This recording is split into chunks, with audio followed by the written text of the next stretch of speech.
Harris an appearance on Saturday Night Live. Vice President Kamala Harris appeared in the opening sketch of Saturday Night Live, making a lighthearted stop less than 3 days until Election Day.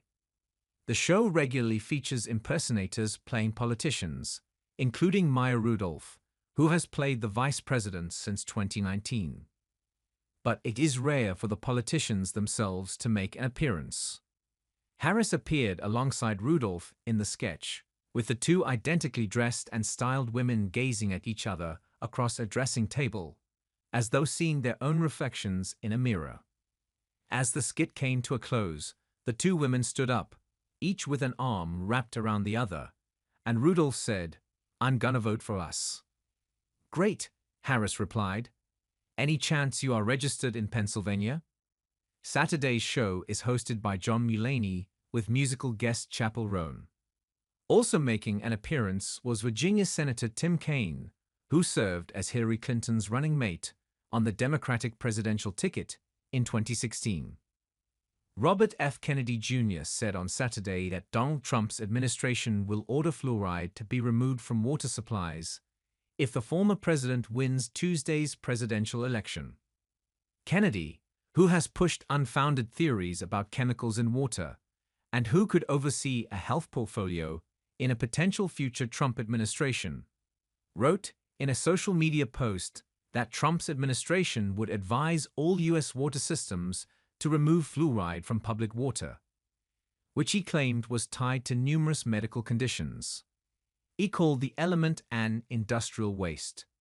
And while fluoride can be a byproduct of some industry, according to the U.S. Centers for Disease Control and Prevention, it is also found naturally in the environment in water and rocks. On January 20, the Trump White House will advise all U.S. water systems to remove fluoride from public water. Fluoride is an industrial waste associated with arthritis, bone fractures, bone cancer, ink loss, neurodevelopmental disorders, and thyroid disease. President at Real Donald Trump and First Lady at Melania Trump want to make America healthy again, Kennedy wrote. State and local governments control most of the water supplies in municipalities across the country. The CDC recommends community water fluoridation as a cost-effective way to improve residents' oral health. Exposure to fluoride above the public health recommended amount over many years can result in skeletal fluorosis, a condition that causes weaker bones and joint pain. A federal review published in August by the National Institutes of Health's toxicology program concluded that higher levels of fluoride is linked to low IQ in children.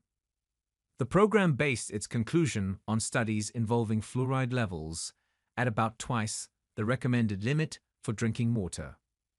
While President Trump has received a variety of policy ideas, he is focused on Tuesday's election, Trump campaign senior advisor Danielle Alvarez told CNN in response to Kennedy's post.